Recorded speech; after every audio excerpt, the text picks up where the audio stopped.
What is up everybody, iOS 12 Beta 3 just got released today and I installed it on my iPhone 5s. So let's just take a super quick look at it. So pretty much stepping backwards for a second, Beta 2 was definitely a step up from Beta 1, but it definitely wasn't perfect. It has its quirks and features and weird things. I'll get into some of the main problems, but one of the minor ones was really just a screen unlock issue I was having on my daily driver. So sometimes if I rested my fingerprint or my finger on the fingerprint sensor, it wouldn't pick up. This phone actually has a broken home button, so I can't really use it, but for some reason I was having problems with that. Sometimes the lock screen wouldn't show up and some minor things like that. Really not the end of the world, but just a minor problem I was having there. Now another weird problem, and this is a bigger one, for some reason on my daily driver again, I was getting calls and I would be able to physically feel the phone vibrating and it ringing, but I wasn't able to see the actual phone or the actual call on the screen. So usually it says like dad or mom or something like that, you know, and ignore and accept here. I wasn't seeing that, and there's no green bar up here, there was nothing. So it was literally just my phone vibrating. I couldn't pick up a call or end a call, and I was opening up the phone screen or phone app and everything,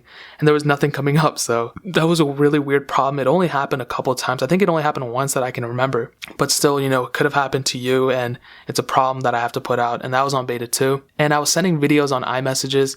I don't usually send videos on iMessages. I don't really know who does, but I wasn't able to send them for like good 25 minutes. I was messing with it. I kept sending.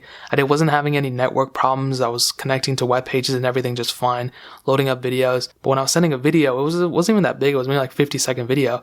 It was not sending, and then I kept sending it. It wouldn't work. And then I actually exited out everything, restarted, booted up the phone again, and sent it, and then it finally worked. But you shouldn't really have to go to that point in order to make something like this. You know, sending a video on iMessage so easy. It shouldn't go to that level in order to do something like that. Now, a humongous problem I was having, and a lot of other people were having it too, is GPS on this phone and on all devices supporting iOS 12. On my daily driver specifically, when I opened up Google Maps and I went to go and, you know, pull up directions somewhere, for example, I was going a couple cities over, maybe 50 minutes away from me, and the GPS would not work. And we had to use someone else's phone in order to get there. And it's so weird and embarrassing and inefficient, you know. I want to have a GPS working on my phone.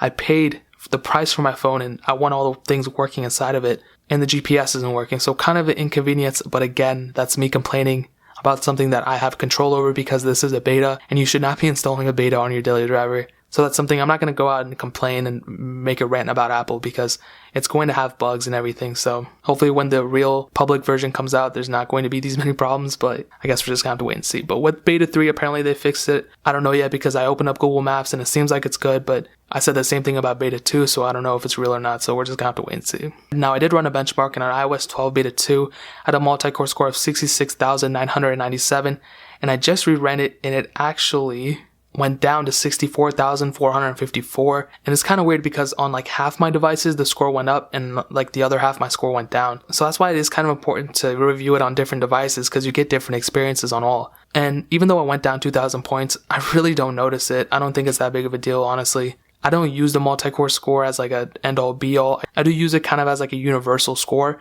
but other than that, I mean, I don't really, depend on it too much. And I don't really think it's worlds slower or worlds faster. Seems like it's solid, and this is my philosophy with everything. I'm willing to give up some performance in order to gain back some stability. And I see the same thing here. If the phone's a little bit slower, that's okay. As long as apps open, my GPS is fine and all that stuff. So as time goes on, hopefully they'll fix these things and hopefully we can have a really high performing phone with a huge multi-core score and is also very stable. So until then, we just gotta wait. Again, don't install this on your daily driver. If you do, I'm gonna find out and I'm gonna downgrade your phone back to iOS 11.4 or something like that. If you guys have any questions or anything, leave it down in the comment section below.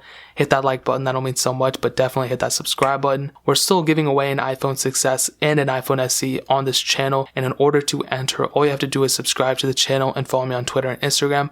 Both those links are down in the description, so make sure you enter. There's also a link in the description to a video I did explaining more about the giveaway.